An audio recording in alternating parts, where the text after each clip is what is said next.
Meet Crystal Meth, a Mises Daily article by Mark Thornton. Most people have never really met crystal meth.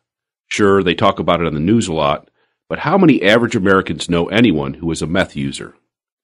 The drug goes by many names: methamphetamine, speed, and most commonly, meth.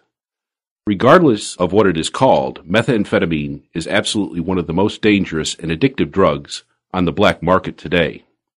Methamphetamine has been around since 1893, and to this day it is approved by the FDA for treatment of both ADHD and obesity. How can its recent surge in popularity as a recreational drug be explained? Why would anyone choose to use a drug that is widely known, even by its users, to be one of the most dangerous and difficult to quit of all the illegal drugs? It may surprise some readers that economics can provide the best answer to those baffling questions. But before we can understand the economics behind people's decisions to use meth, we must first be sure that we have properly introduced it and its users. It may seem strange that the same chemical delivered in tablet form by the millions to Nazi soldiers could also be a popular street drug. The reason it is used recreationally is that in higher doses it produces a euphoric reaction that can include increased alertness, energy, enhanced self-esteem, and even increased sex drive, all of which can last up to 12 hours. The inevitable downside includes fatigue and depression. Not surprisingly, the drug is also considered to be highly addictive. In order to avoid withdrawal symptoms, some users embark on binges where they consume the drugs for days or weeks at a time. This, however, only makes the withdrawal longer and more painful. Long-term users can experience physiological, psychological, and neurological damage that can last long after the withdrawal period. Long-term effects also include depression, suicide, and heart attacks. One particularly painful and debilitating effect of long-term use of crystal meth is known as meth mouth.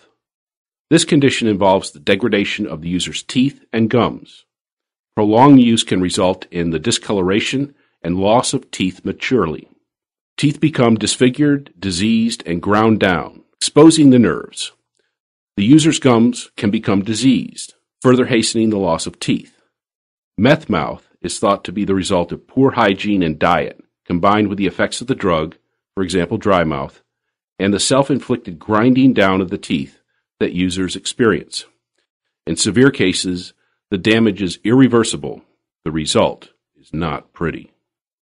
The total number of meth users is relatively small, but workers in drug rehab centers, emergency rooms, and morgues are forced to meet this incredibly damaging drug or its victims on a near daily basis. This article's brief introduction to meth and how it operates is necessary to ensure that we are all on the same page and fully understand the class of drug with which we are dealing. I'm certain that readers can now agree with policymakers, law enforcement officers, public health experts, drug legalization advocates, and former users when they say that, in terms of its destructive potential, not all drugs are created equal, and meth is in a class unto itself. The question is, given that it is so dangerous and destructive, why is crystal meth so popular? The answers most often given are related to technology, physiology, and psychology. Technologically, crystal meth is easy to make using simple production equipment, a recipe available on the internet, and ingredients available at your local pharmacy. The low technological threshold of meth has resulted in new amateur and professional labs opening across the country and around the world. Physiologically, meth is very addictive. A study published in 2007 found that methamphetamine withdrawal is associated with more severe and prolonged depression than is cocaine withdrawal, so patients with withdrawal should be monitored closely for suicide. Psychologically, meth provides that euphoria that so many people crave. This is all true, but it does not explain the popularity of such a harmful and destructive product.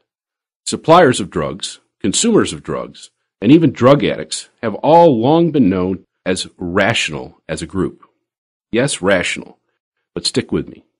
They respond to changes in prices, they respond to quality differentials, and to changes in quality.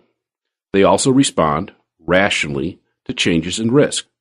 So if drug users select their drug of choice using a rational decision-making process, what explains this march to the bottom and the emergence of meth in illegal drug markets? The answer is that crystal meth is a cheap date.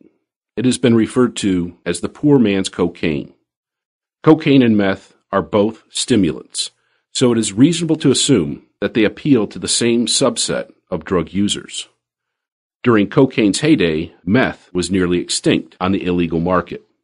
This changed with Reagan's war on drugs, which was effective in raising prices for illegal drugs by imposing greater risks and therefore higher costs of production, distribution, and consumption. The initial shock of the war on drugs sent black market entrepreneurs back to the drawing board. They needed to reduce their risk and their cost. What they came back with included highly potent marijuana, crack cocaine, and crystal meth. As I promised, economics provides the best explanation for the surge in popularity of meth despite the disproportionate danger of its use. Increased enforcement of drug laws, backed by increased penalties, led to higher prices and decreased availability of preferred recreational drugs such as marijuana and cocaine. High prices and periodic shortages led drug dealers and consumers to find substitutes, ersatz goods that would produce similar results but at a lower cost. The scourge of crystal meth is another example of the potency effect, or what has been called the iron law of prohibition. When government enacts a prohibition, increases enforcement, or increases penalties on a good such as alcohol or drugs, it inevitably results in substitution to more adulterated, more potent, and more dangerous drugs. In the case of crystal meth, authorities have tried to restrict the supply of the basic ingredient, which is a common component in cold medicine. They required that such medications be sold in pharmacies from behind the counter and limited to a 1-month supply. More recently, some states have required that buyers be tracked electronically to prevent purchasing from multiple pharmacies. In response, meth producers have recruited large numbers of intermediaries, including their friends, their relatives, college students, and even children and the homeless. These recruits buy the cold medicine and then sell it to the labs for a 500% profit. A review by the Associated Press showed that thousands of people are being lured into this drug trade. Law enforcement was surprised. St. Louis County Sergeant Tom Murley said, "People that normally wouldn't cross the line are willing to do so because they think it's such a sweet deal and because of the economy."